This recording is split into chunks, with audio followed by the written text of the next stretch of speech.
Hi guys, Ping here, welcome back, or if it's your first time, welcome.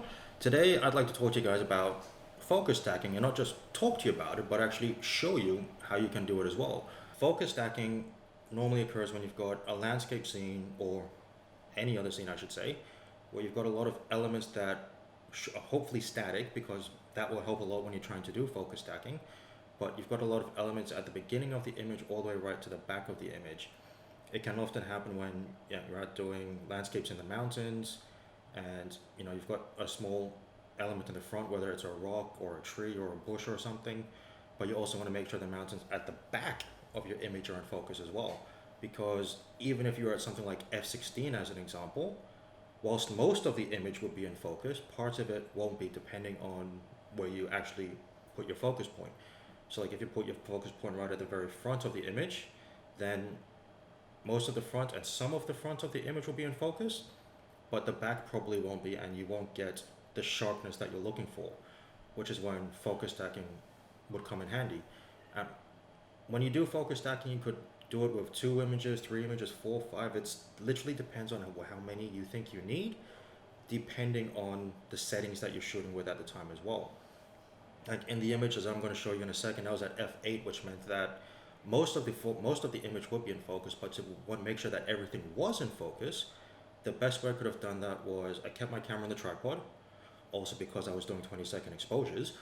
But you keep the camera on the tripod, that way your composition doesn't change whilst you change your focus points. You take the picture, change your focus point, take the picture, change your focus point, take the picture, so on and so forth, until you've got however many pictures you need. It is one of those cases where more is better. It's better to have more pictures than you need than less, because if you don't have enough pictures, more than likely what may happen is one part of it is not going to be in focus, and you're going to kick yourself for not having spent the extra however many seconds it is to get that extra shot in there that would have made that take that image from great to amazing.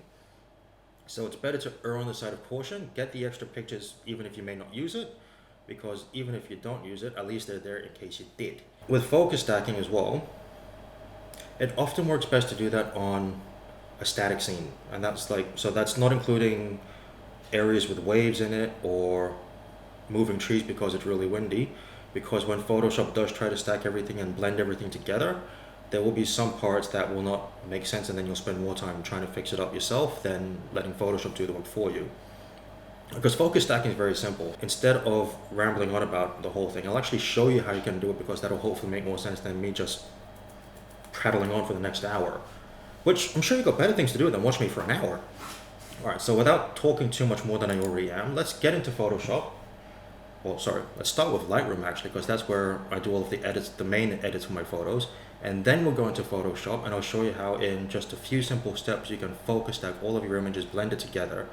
And instead of having a bit of a blurry image with some in focus, you'll have everything in focus. Here, as you can see, we're in Lightroom, and I've got 2 sets of images down here at the bottom that I'm going to show you. These are the first 4, and these are the second 4, but we'll start here at the beginning. And the first thing you want to make sure that you do is edit all 4 photos exactly the same way. If you've got different edits over the 4 photos and you try to blend them together, Photoshop won't be happy with you, and the blending will not work properly either. I've just done a simple edit, just change the highlights on the shadows and the contrast a bit. And if you want to make sure that you blend it across all 4 images easily, the easiest way to do that is copy. I literally select everything just because I want to make sure all of it gets copied over. Select all 4 images, and then down here hit sync, go synchronize. And then if you take a look at all 4 images separately, you'll see that all of these settings here on the side are all absolutely identical. So at least that way you know that what's going to be blended together will be the same across all 4 images, so your final image will look exactly the way you want it, unless you're deliberately trying to keep separate parts of the image, in a different color or a different aperture, so to speak. Well, not so to speak, in a different aperture, then you would actually need to, well, you wouldn't need to copy it, I should say. Right, but in terms of making sure that everything is in focus, if you look at this first image here, I focused here on the rock. Right, so as you can see, this rock is nice and sharp, it's in focus. This tree is a little bit blurry, but that's because there was a bit of wind, it was raining that day. But then if you just move out here, I'll zoom in a bit more actually to 100%, a bit more. Let's go 200%. You can see that crane's not in focus. The building is not really in focus.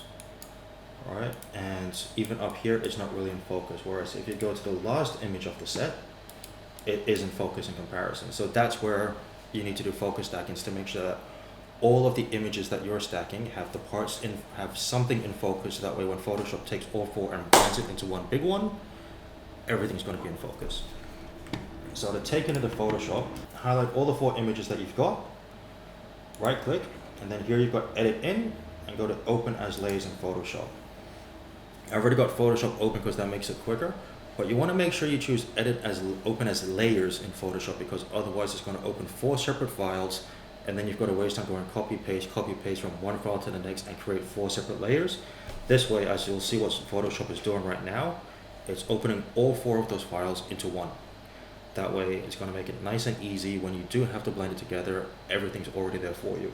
As you can see here on the right, you've got all four of those images that I mentioned earlier are open up into Photoshop in one file. Before you do any focus stacking, first you've got to make sure that Photoshop aligns all four images, so that way when one sits on top of the other, whatever there is between all four images lines up perfectly. They're not off by 1 or 2 pixels, because that will affect your focus stacking as well as your final image as well. So making sure that it's all aligned properly first will save you a lot of nightmare in the end.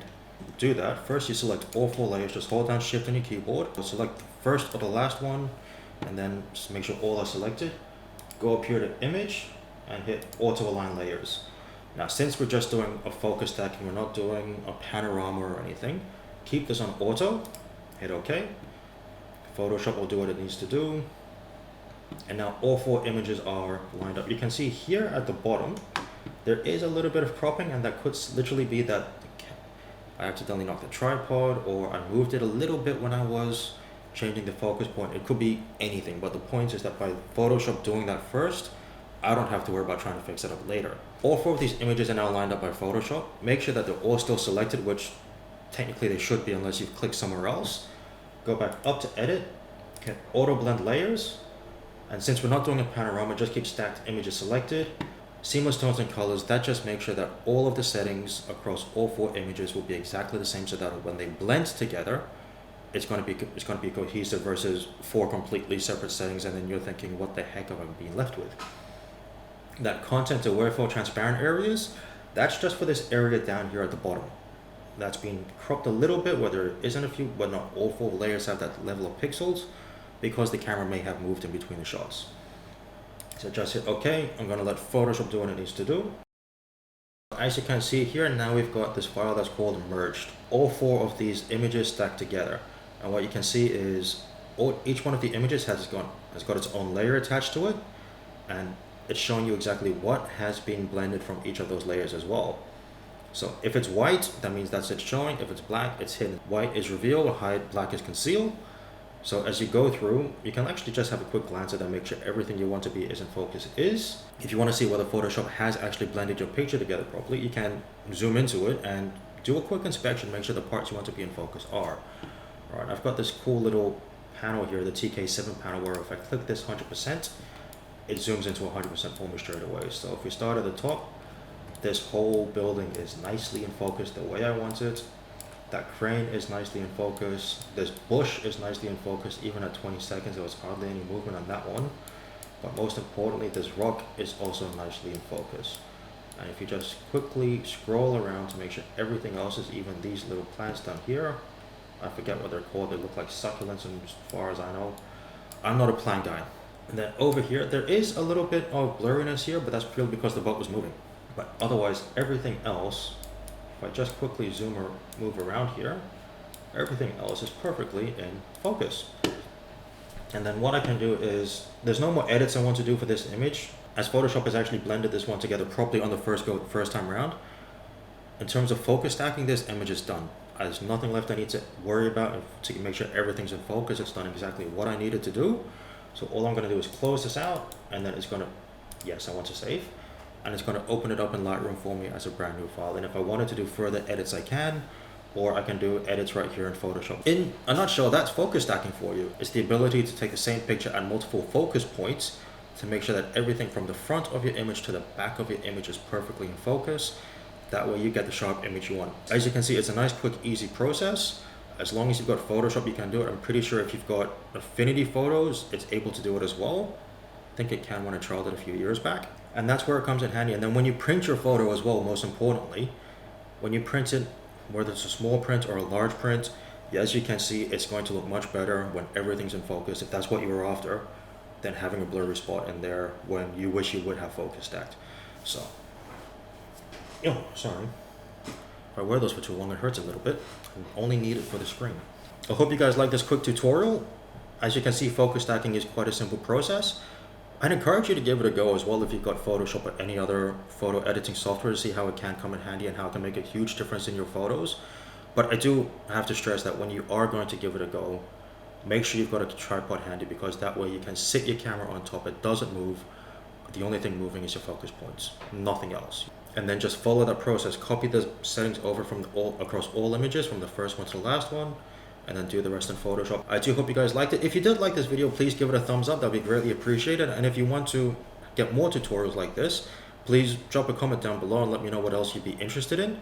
And if you do want to keep up to date as well, please don't forget to consider hitting that subscribe button. Don't forget to hit that little bell, so that way you'll get a notification whenever a new video is released. I hope you guys have enjoyed for today. If you do have any questions about focus stacking, let me know, and I'll try to get back to you as soon as I can. Thanks for watching, guys, and have a good night.